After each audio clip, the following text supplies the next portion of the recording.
Ayat perlindungan ini, jamaah sekalian, saya harap ayat ini yang terkumpul sangat bermanfaat untuk ketenangan, untuk sakit hati, untuk iri, untuk hasud, sifat sombong, untuk berlindungan dari kesurupan, dari gangguan jin, syaitan, kemudian dari sihir.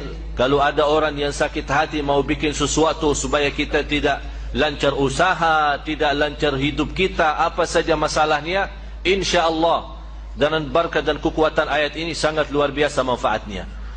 Termasuk untuk penyakit-penyakit kita. Kalau ada yang sakit, biarpun penyakitnya itu sampai kanker, insya-Allah disembuhkan oleh Allah Subhanahu wa taala. Dan ini bukan pertama saya bagi. Ini bukan pertama. Sejak saya di Madinah.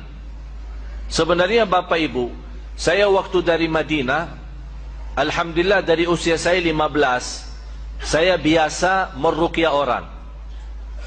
Tahu ruqyah? Tapi sejak saya datang ke Indonesia, saya stop. Kenapa saya stop di Indonesia?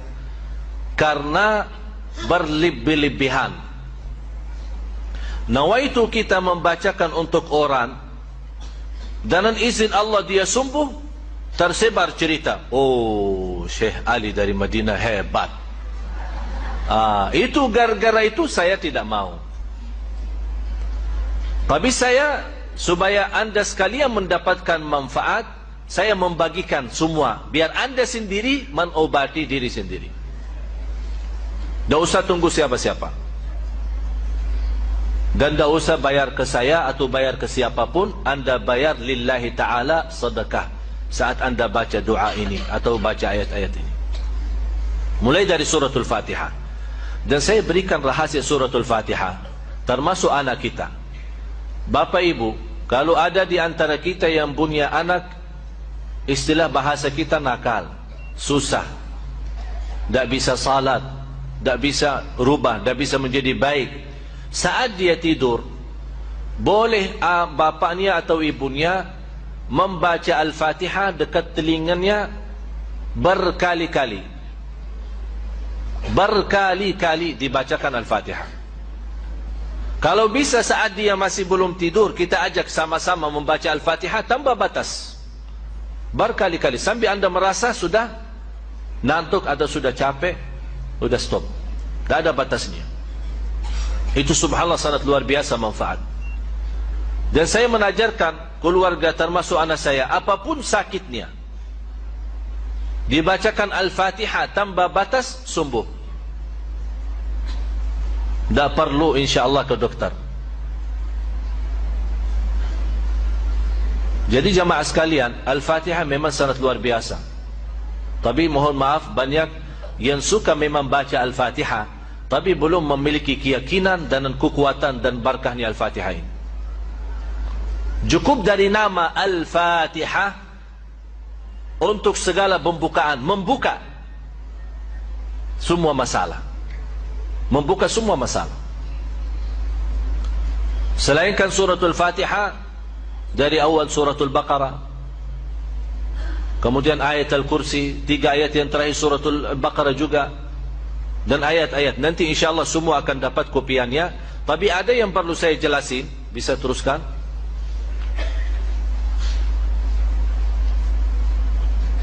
Ini 5 ayat suratul Baqarah. Terus suratul Baqarah masih ayat 20. Termasuk ini ayat khusus untuk hasud. Tapi tidak bisa, istilahnya tidak bisa hanya mengambil satu-satu. Diusahakan dibawa ayatnya semua. Dan tidak harus setiap hari. Kalau anda melihat, terlalu banyak ayatnya, nanti membuat malas, tidak usah setiap hari. Dia bisa seminggu sekali, setiap 3 hari sekali. Artinya diusahakan rajin. Jangan sampai tertinggal lama tidak baca. Sudah jelas? Terus ini juga ini untuk menolak hasudnya orang. Kalau kita punya usaha, ada orang yang suka iri atau suka hasud kita, InsyaAllah ayat 20 sama ayat 69 akan melindungi kita dari hasudnya orang. Terus ini juga termasuk untuk hasud. Jadi 3 ayat, 20, 69 sama 109. Ini semua ayat khusus untuk menolak hasudnya orang terhadap kita. Hasudnya terhadap hidup kita, bahagia kita di rumah tangga, usaha kita, apapun yang terkait dalam kehidupan kita sehari-hari. Terus ini ayat Al-Kursi sama ayat selanjutnya. Terus lagi. Teruskan. Ini semua ayat-ayat masih di suratul Baqarah. Tapi yang penting saya mau akan jelaskan cara-cara untuk memakai, bagaimana cara berobat, menobati diri sendiri atau menobati orang lain. Artinya orang lain ya, anak kita, suami kita, istri kita. Udah mau azan ya, jangan kemana-mana, sesaat lagi kita kembali.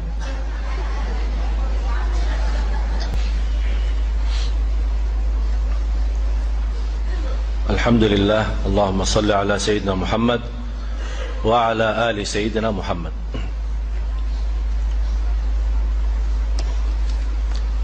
Ya, terus ini juga termasuk ayat melindungi kita dari hasud, surat An-Nisa 54.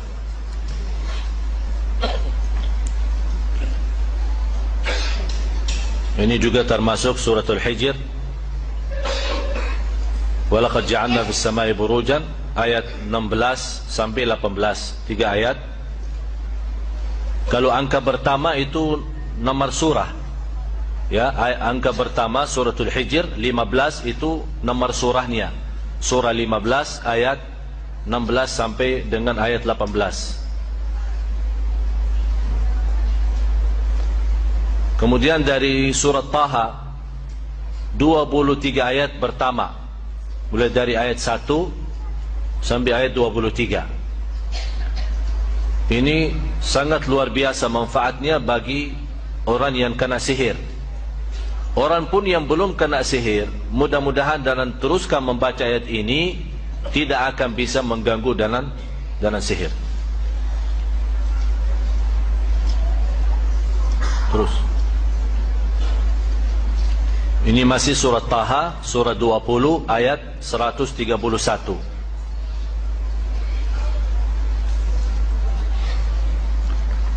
Kemudian surat As-Saffat mulai dari ayat 1 sampai ayat 10.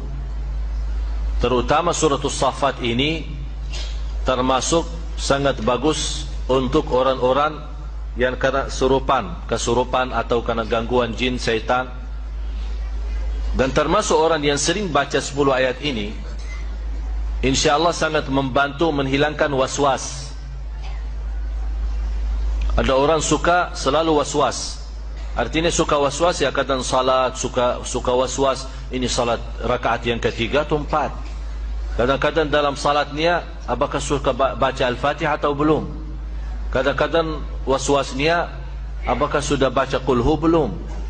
Kadang-kadang saking was-was dalam ruku' malah baca Subhan Rabbiyal A'la, dalam sujud terbalik Subhan Rabbiyal Azim, karena dia tidak mensadarkan salatnya, ya terbalik doa-doa ini. InsyaAllah dalam membawa ayat-ayat ini akan dilindungi Allah dari rasa was-was.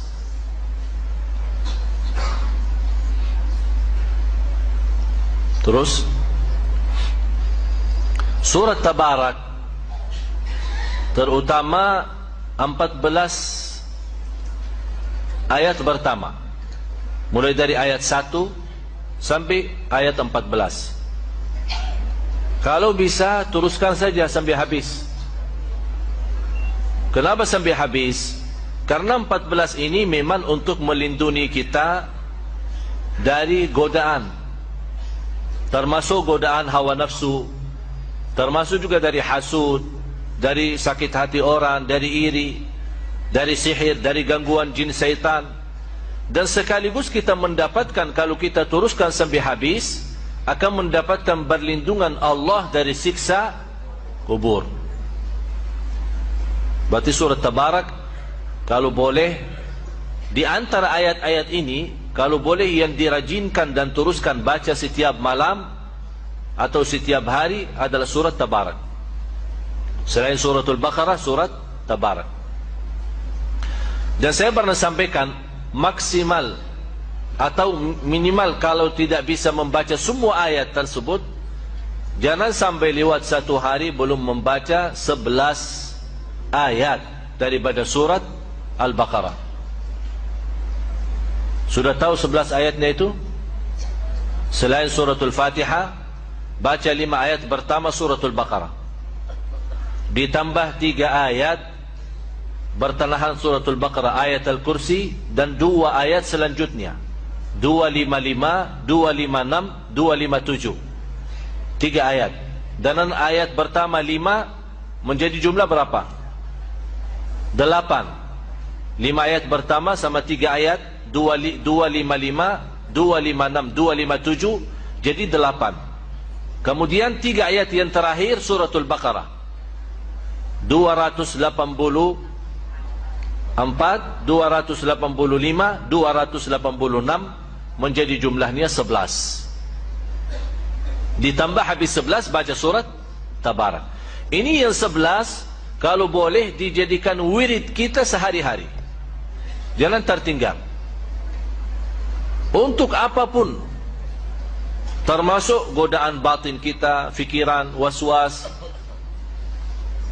InsyaAllah kalau anda 11 ayat terjaga dan setiap hari, Quran dari 1 minggu anda bisa hafal. Karena sering dibawa, sering dibaca. Malah saya yakin di antara bapa ibu ada yang sudah hafal. Ada yang hafal ayat Al-Kursi? Semua kan? Kenapa bisa hafal ayat Al-Kursi? Ya, sering dibaca. Berarti ini salah satu cara mudah hafal Al-Quran, sering baca. Terus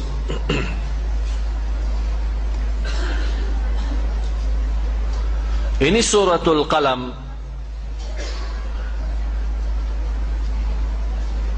Nanti supaya saat anda baca ayat-ayat ini, suratul Qalam surah 68 ayat 51. Saat anda baca ayat-ayat ini, tolong buka nanti Al-Quran di rumah, baca terjemahannya, artinya. Kenapa? Supaya saat anda baca ayat ini, anda bisa mengerti maksud daripada ayat ini, memahami isinya, supaya anda saat baca merasa bagaimana berkahnya ayat dan kekuatan ayat ini untuk bermanfaat bagi kita, lahir maupun batin. Nah, terus surah At-Taubah, surah ke-9 ayat 14 sama 15. Terus ini semua ayat yang saya jelaskan ini semua ada di kopiannya ya. Tinggal insyaAllah semua mudah-mudahan dapat. Terus ada yang sudah dapat? Kayak ini ada sebagian dapat sana. Ya udah nanti. Ya nanti diatur habis salat insyaallah masing-masing dapat. Ada hampir 1000. Mudah-mudahan yang tidak dapat kali ini insyaallah jangan khawatir. Insyaallah kita hari Jumat subuh kita ketemu lagi, insyaallah dapat insyaallah.